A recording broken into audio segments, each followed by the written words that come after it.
انسان کے لیے گزرے ہوئے زمانے کے بارے میں جاننا اس کے موجودہ اور آنے والے کل کو بہتر بنانے کے لیے مددگار ثابت ہوتا ہے۔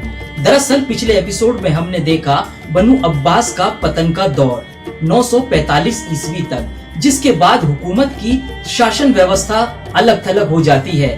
اس کے علاوہ عباسی خلافت کیول بغداد، بصرہ، کوفہ تک محدود ہو کر رہ جاتی ہے اور تقریباً 200 سال کی اودھی تک آزاد حکومت کا دور رہتا ہے۔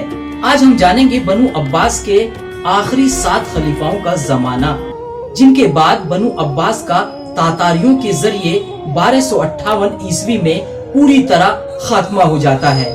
تو چلیے دیکھتے ہیں بنو عباس کا یہ دور 1136 عیسوی سے 1258 عیسوی تک۔ دراصل عباسی حکومت اپنے آخری دور میں بغداد، بصرہ اور کوفہ تک ہی سمٹ کر رہ گئی تھی۔ اس دور کے عباسی خلیفاؤں کی تعداد تقریباً 7 ہے۔ ان میں پہلا خلیفہ مقتفی امر اللہ، جس نے 1136 عیسوی سے 1160 عیسوی تک حکومت کی۔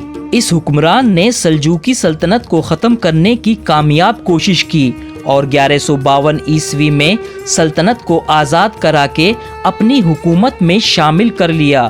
مقتفی کے بعد مستنزد باللہ نے 1160 عیسوی سے 1170 تک اور مستضی بی امر اللہ نے 1170 عیسوی سے 1180 عیسوی تک حکومت کی۔ لیکن اس کے بعد جو خلیفہ تخت نشین ہوا، اگر ہم اس کی بات کریں، جس کا نام ناصر الدین، جس نے تقریباً 45 سال حکومت کی اور اتنے لمبی مدت تک کسی اور عباسی خلیفہ نے حکومت نہیں کی تھی۔ دراصل وہ بہت سخت سوبھاؤ کا تھا، لیکن اس نے سلطنت کو مضبوط کر دیا۔ الناصر نے جن کلیان کے بہت سے کام انجام دیے۔ اس نے اپنے دور میں مسجدیں، خانقاہیں اور مسافر خانے بڑی تعداد میں بنوائے۔ خلیفہ ناصر شاندار حکومت کرنے کے بعد 1225 عیسوی میں اس دنیا سے رخصت ہو جاتا ہے۔ اس کی موت کے بعد اس کا بیٹا ظاہر گدی پر بیٹھتا ہے، جو کہ بڑی نیک طبیعت کا انسان تھا۔ اس نے اپنے باپ کے سمے کی کٹھورتا اور ظلم کو ختم کیا، لیکن ظاہر 9 مہینے ہی حکومت کر پاتا ہے، جس کے بعد اس کی موت ہو جاتی ہے۔ ظاہر کی موت کے بعد منتصر باللہ 1226 عیسوی میں تخت نشین ہوتا ہے، جو کہ اپنے باپ ظاہر کی طرح نیک اور مشہور تھا۔ اس نے بھی اپنے زمانے میں بہت ساری مسجدیں، خانقاہیں، مسافر خانے، اسپتال بنوائے۔ اس کے علاوہ بغداد میں ایک ایسا مدرسہ قائم کیا جس کا نام مستنصریہ ہے اور اس کا بڑا حصہ اب تک محفوظ ہے۔ اس کے اندر ایک بہت بڑی لائبریری تھی اور جس میں چھاتروں کے لیے چٹائی، فرش، تیل، کاغذ، دوات جیسی ساری چیزیں مفت میں ملتی تھیں۔ اس کے علاوہ چھاتروں کو وظیفہ بھی ملتا تھا۔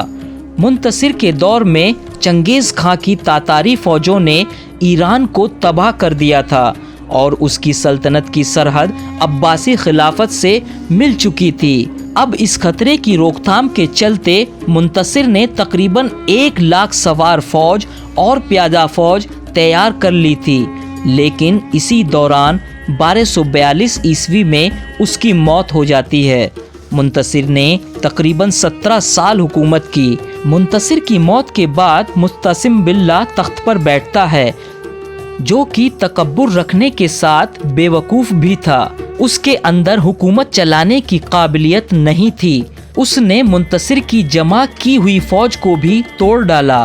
اس نے اپنے منتری ابن القمی پر یقین کیا، لیکن اس منتری نے غداری کر کے ہلاکو خان کو بغداد پر حملہ کرنے کے لیے بلا لیا اور ہلاکو خان نے 40 دن کے گھیراؤ کے بعد بغداد کو فتح کر لیا، جس کے بعد منگول فوجیں بغداد میں گھس گئیں اور آخرکار اس وقت کا دنیا کا سب سے بڑا شہر بغداد برباد کر دیا گیا اور چند دنوں میں یہ شہر کھنڈر بن گیا۔ ہلاکو خان نے مستعصم کے ساتھ برا سلوک کر کے اس کو مار ڈالا۔